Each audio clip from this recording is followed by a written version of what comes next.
এফডিসিতে হামলার ঘটনায় সুষ্ঠু বিচার না হলে চলচ্চিত্র শিল্পী সমিতির কার্যালয় ঘেরাওয়ের হুঁশিয়ারি দিয়েছেন গণমাধ্যম কর্মীরা। হামলায় জড়িতদের বিচারের দাবিতে মানববন্ধন করেছে টিভি ক্যামেরা জার্নালিস্ট অ্যাসোসিয়েশন।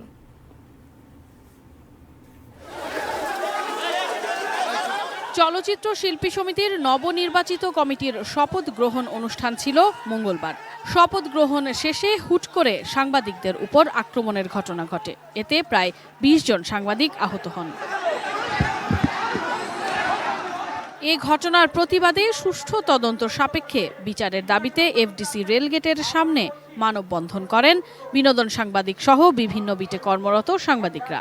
এতে অংশ নেন BFUJ, ডিইউজে, TV camera journalist association সহ বিভিন্ন সাংবাদিক সংগঠনের নেতাকর্মীরা।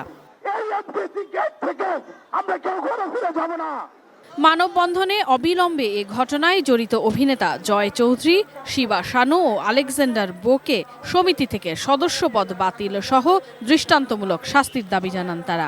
এফডিসিতে একজন সাংবাদিকের জন্য এত সাংবাদিকদের উপরে হামলা করবে, এটা কোনো রকম ভাবে যৌক্তিকতা না। ক্যামেরা পার্সনকে মনে হচ্ছে আমি যদি সামনে না দাঁড়াতাম হয়তোবা কালকে আমার ক্যামেরা পার্সন মরেও যেতে পারতো। তাদেরকে কিন্তু অবশ্যই আইনের আওতায় আনতে হবে।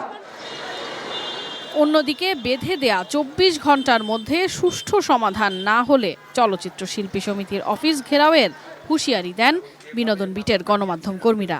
আমাদের যে ৫ দফা দাবি আছে সেটা যদি বাস্তবায়ন না করে তাহলে আমরা প্রাথমিকভাবে সিদ্ধান্ত নিয়েছি, আমরা যারা বিনোদন সাংবাদিক আছে আমরা শিল্পী সমিতি, চলচ্চিত্র শিল্পী সমিতি ঘেরাও করব। যাদের বিরুদ্ধে ফুটেজ পাওয়া যাবে তাদের বিরুদ্ধে মামলা করা হবে। স্বরাষ্ট্র মন্ত্রণালয়, এর সঙ্গে জড়িত তথ্য মন্ত্রণালয় এবং বাণিজ্য মন্ত্রণালয়, দুটি মন্ত্রণালয়ে স্মারকলিপি দিব। শুধুমাত্র চলচ্চিত্র সাংবাদিকরাই এই আন্দোলনের সাথে যুক্ত নয়, সারা বাংলাদেশের প্রতিটি সাংবাদিকের অধিকার রয়েছে এর সাথে। এছাড়া এ ঘটনার তদন্তে সাংবাদিক ও শিল্পী সমিতির সমন্বয়ে ১১ সদস্যের একটি তদন্ত কমিটি গঠন করা হয়েছে। প্রধান উপদেষ্টা রাখা হয়েছে চলচ্চিত্র প্রযোজক আরশাদ আদনানকে। Sadia Nancy, ATN news, Dhaka.